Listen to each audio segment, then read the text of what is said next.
Hi everyone, thank you so much for joining us for today's presentation on forming a social support system. Let us know what you learned from today's presentation by leaving us a comment down below.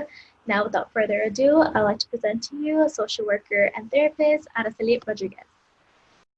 Hi, my name is Araceli Rodriguez. I'm a licensed clinical social worker. I work for Kaiser Permanente as a medical social worker, and I also have my private practice where I provide individual therapy. Today, I'm going to be talking about forming a social support. So, what is a social support? A social support system is a system, a network of individuals that consist of friends, family, pretty much anyone that you can turn in the time of need or in a time of crisis. When talking about forming a social support, we first need to understand why it's important to even have a social support. So, when you are dealing with cancer, when you're battling with cancer, there's a lot of changes that you experience, whether it's emotional, physical, and it's extremely challenging and very overwhelming because it is very difficult to cope with the stressors that come with dealing with cancer. A social support can really be a consistent type of engagement for you that can lead to positive changes and hope. Okay. It also helps to reduce some of the stress that you're dealing with, whether it's having to deal with multiple appointments that you have to go to. They can help with a little bit more of the logistics of the treatment for cancer. That way, you can really focus your time and energy in your own treatment and in coping so you can feel a little bit better. I'm going to be going over 4 types of social support system. So the first one is the emotional piece. So the ability to show compassion, empathy, and concerns of your own well-being. The second is instrumental. The instrumental meaning the assistance of material goods, whether it's finances, going to the market, helping you get to the car, helping you around the house. The third one is informational. So it's advice, information, suggestions, things like that. The fourth one is appraisal for self evaluation. The first one, being emotional, is people living with cancer may feel sometimes alienated from the previous support system that you had. Maybe you had a group of friends that you feel like you can no longer share information with them, or you feel uncomfortable, you don't really feel close to them anymore. And so there's a lot of groups of friends, groups of people, groups of family members that they don't really understand the cancer experience. So people feel like if I'm around with this group of people, I'm not feeling understood. So you start alienating, isolating yourself a little bit more. So the feelings of isolation can definitely arise if friends and family also shy away from the conversation. Even if you're open, maybe somebody else doesn't feel as comfortable talking about such an illness such as cancer. And so people living with cancer may have a very difficult time finding others who understand them and who truly, truly get it and what it means to feel supported by them.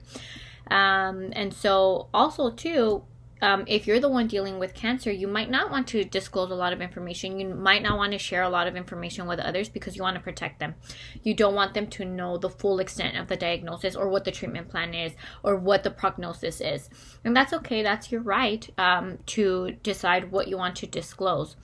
And so with that as well is it can be very difficult and very challenging to decide what it is you want to be able to share with them and what you don't want to share. So it's a very big emotional loss for those dealing with cancers, just trying to figure out and fine tune what that means for them. And so with the emotional piece of this type of social support is you truly do need to find somebody that you can feel heard, you can feel understood, that they understand it, that they get it. Because if you know that you have someone that you can turn to when you feel vulnerable, that person, you can identify them as being in your emotional support system. If I'm feeling sad, if I'm feeling down, if I feel like I want to cry but nobody understands it, I know that this person's going to be able to get me and understand me. And so that's why I'm going to reach out to them when I need that emotional support. The second type of social support is instrumental. So instrumental is anything with activities of daily living. So it's really identifying people that can help with everyday, weekly, or monthly needs. Things like this can be going to the grocery store, cleaning, cooking around the house, transportation. A lot of the times when you do undergo treatment for cancer, you might feel a little bit weak where you don't feel like you can drive from the clinic, from the hospital to your house, and vice versa. So people who can really provide that transportation, who can help, be mindful of when each bill is due, who can help with, medication costs, who can help with whether you need to buy a specific type of nutrition. And so things like this, it's something that you do need to identify with your own family. An example would be like if you and your husband decide that, it's going to be more financially feasible for my husband to stay home and take care of our children 2 days a week while, I go attend my chemotherapy session. It's really identifying that core support system. Maybe you have a sister that she can run weekly errands for you. Maybe you have a brother that can go to the grocery store for you 1 time a month. Anything that's going to be able to reduce the stressor of your activities of daily living. Maybe you want to hire somebody who can help clean the kitchen once a month, who can help clean your house, things that can really support you to make you have a more stress-free life. For the informational type of social support, it really boils down to who is providing you with the education. Okay, maybe you have an adult daughter that can go ahead and coordinate all the appointments for you, and she's the one reminding you, on Monday, Wednesdays, we're going to go to chemotherapy, and then you have an appointment with your primary care physician on Friday, someone to keep that tally.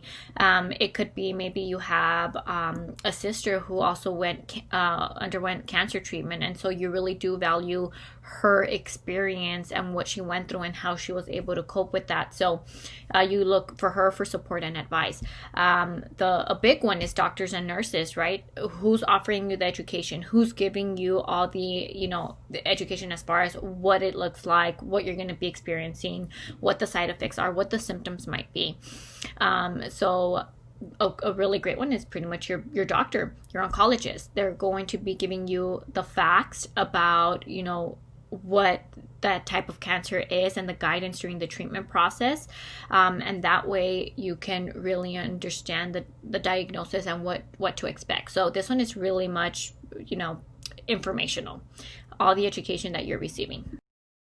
The last one for forming a social support is appraisal. This is really information that's used for your self-evaluation. So once you gather all the information, once you know who's going to be helping me with my activities of daily living, who's going to be helping me with the finances, who's giving me my education regarding the cancer treatment, you can start to do your own self-evaluation of how you feel and where you stand with things. So appraisal, it could also be that, you have a very close friend that is giving you all the information that helped her cope with the diagnosis. So you're getting all the information, right? You're getting the education from the doctors, you're getting the education from your friend, you're having all your family support helping you around the house. Once you have all the information, then you can do a self-reflection and know where you stand. Do you need a little bit more of the emotional support? Maybe you need to find a group of friends that really understand you. If that's the case, maybe you can go out and seek a breast cancer support group if you feel like no one in your family is getting it. So once you know who's providing you with the emotional support, with the instrumental support, with the education support, you can do an evaluation on yourself as far as what my needs are, what my wants are, what else do I need to make myself feel better, what else do I need in order to move forward during this stage in my life, what else do I need to be able to feel a little bit better, what's going to help me. You can identify what is missing. That way you can go ahead and figure out what truly is missing so you can plug that in. Once you have all the support system in place, it's really going to help you live a better, more comfortable, more confident life during this journey process. In doing this, it's really important that you really do start to identify what your social support network consists of. So on the map, it has, on the care map, it has a drawing of pretty much what your network system is, who they are, okay, and who's caring for who. So maybe you have, you're right in the middle, you have your coworkers helping you at work, you have your husband helping you with your children, you have your neighbor helping you out with, your household chores. So once you start doing a care map, you can start doing a diagram of where you're going to plug in each person. If your care map seems full, you see that there is a lot of people helping you, you can feel a little bit better. If you feel like there's not a lot of people, or if you feel like maybe you have 2 to 3 people but they do so much, that's okay too. We just want to be able to identify who is in our care map. In creating your care map, it's really important that you do ask yourself 3 questions. And so these questions are: who cares for you and who supports you? Who lives with you? Whom do you care for? Whom cares for you? As long as you answer those 3 questions, that's going to be a very easy way for you to start identifying who those core people are and what their core duties and responsibilities are. Once we start identifying them, we can plug them in where we see them fit. And it's going to be able to decrease the level of stress so you don't feel like you're carrying this big burden on your own. I do encourage everybody to go ahead and do your own care map. Everyone's care map is going to look very different. Maybe you have a pet that is your form of emotional support. You know that you can, disclose everything to your pet, and after that you feel absolutely better. Every care map is going to look different. So if you look at the image, you can do your own care map. I just drew out a little bit of some different symbols in order for you to identify what that care map looks like. Okay. Theoretically, you are always going to be in the middle because you are the one dealing with cancer. And then you're going to start doing your lines out. What does your neighbor do? What does your church group represent? What does your pet represent for you? What does your mom represent for you? What does your best friend do for you? What is your sister providing to you? What's your doctor providing to you? What's your therapist providing for you? So if you start doing that care map, you really do start to see the amount of support that you have from everybody and what areas you do need to strengthen as well. Also, in doing your care map, I do want you to identify what your needs are and what your priorities are. So some of the things that you can really start asking yourself is, what's really important for you? What is it that you need? Okay. Is it that you live in a 2-story house and it's very difficult for you to keep going up and down the stairs? So who's going to be helping you with the activities of daily living, right? If it's very difficult for you to be mobile, if it's very difficult for you to kind of keep running around, you need someone who's going to be helping you do those chores. Who's going to be helping you give your medication? Who's going to do the medication management? Who's going to be navigating, all the appointments, all your medical appointments? Who is going to be helping you with finances? If finances are a little bit tight, maybe you have like 4 adult children, and maybe it's just asking them if they can pitch in like $20 during this time in order to help you buy that extra medication that you need, or whether it's paying for a caregiver if you need one. If you feel like you're too ill to continue to do all the things around in the house, which is very challenging, especially after treatment, maybe you need a caregiver. If you have all your adult children but all of them work and they have their own children too, where it's not feasible for them to take time off work, if that's the case, maybe they want to help with like $10 pitching in, and maybe you can get a caregiver for half the day, an hourly caregiver. Also, transportation is a big one. A lot of the times we can't drive ourselves to the medical appointments.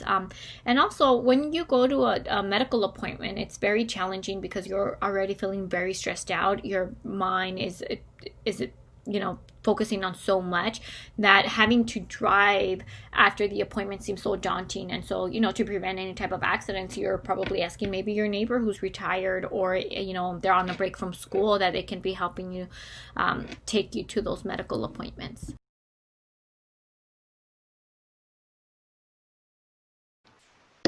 Thank you, Araceli, for all the information. Amazing job, as always. And thank you to all for tuning in today. Don't forget to leave us a comment down below to let us know what you learned from today's presentation. And also, don't forget to follow us on our social media pages, our Facebook and our Instagram, both at The Pink Ribbon Place, to be updated on future presentations and also program updates.